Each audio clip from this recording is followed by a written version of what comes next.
Good afternoon. If everybody would take a seat, then I can begin this press conference. And when I say take a seat, I mean sit the fuck down. I'm not saying when this is over to literally take the seat home with you, you stupid, cheap pricks. Just leave the furniture here when I'm done. Okay? So, where do I begin? Let's work backwards and talk about the Eagles game last Saturday night. Look, I, along with every Giants fan, had high hopes that this would at least be a close game. We thought we had a real chance to actually win. But we came out as flat as a 110-year-old lady's boobies. And I'll give the Eagles' offensive and defensive lines a lot of credit. They controlled the line of scrimmage, and when that happens, you're going to have trouble. They played a solid game for 60 minutes, and we just couldn't get anything going or make anything happen.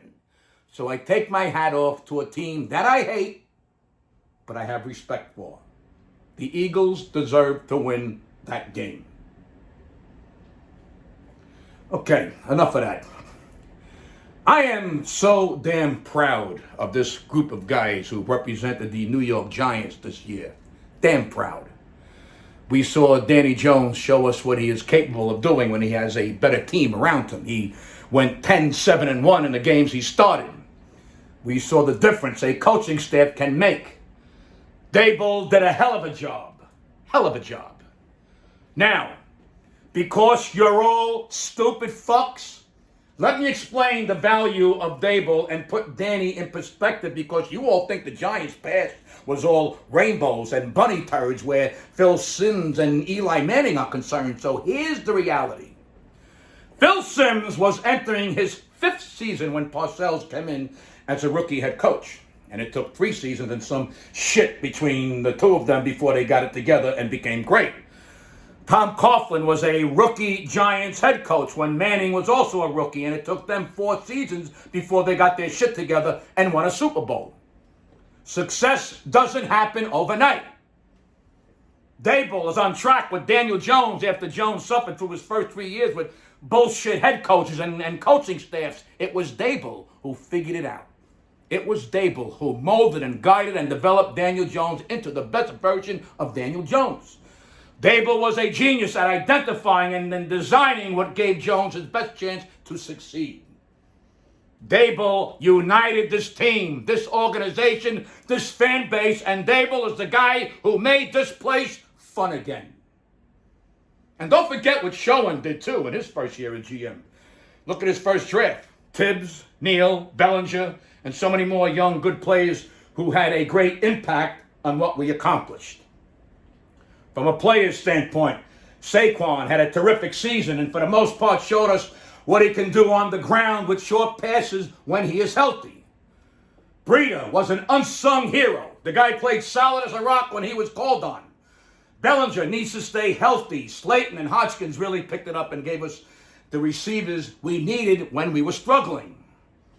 On the defensive side, there was a point where we had almost the entire secondary out and a bunch of other guys, but men like Lawrence and Williams and old Jalopy and Tibbs and Jackson really stood out. So did the second and third teamers who had to cover for all the injuries during the season. Nobody expected us to have the kind of season that we had. We started out hot. We screwed the pooch for a bunch of games. We suffered through a lot of injuries and got our shit together and clinched the playoff berth. Then we won our first playoff game and moved on to the Eagles, and well, we all saw what happened there. By the way, let me explain this bandaged hand for 1 minute. During the third quarter of the Eagles game, I got a deep itch in my ass. I went to scratch it with this finger, lost my balance, fell back into my hard seat, and couldn't pull my finger out in time, so I kind of sat on my finger and fucked it up. I didn't pull a Steinbrenner and punch anything. I simply fell down while my finger was stuck in my ass. Any further questions about that, or should I move on?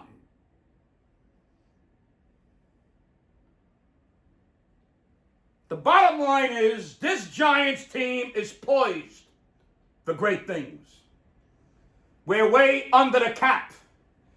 We have a nucleus of solid players. We will address certain holes with free agency and in the draft, and we have the coach we need and the GM we need in place to take us forward. We are a player here and there away from being one of the top contenders in the league now, and that should make all Giants fans happy. And that's that. You must be really glad that you don't have to suffer through any more of these press conferences for the next several months. You know what? I am glad too. I hate these presses, and I hate all of you, each and every fucking one of you. But I wish you a safe off season and pray you all are sent to cover professional bowling. The New York Football Giants are back. Next year will be even better. Go Big Blue.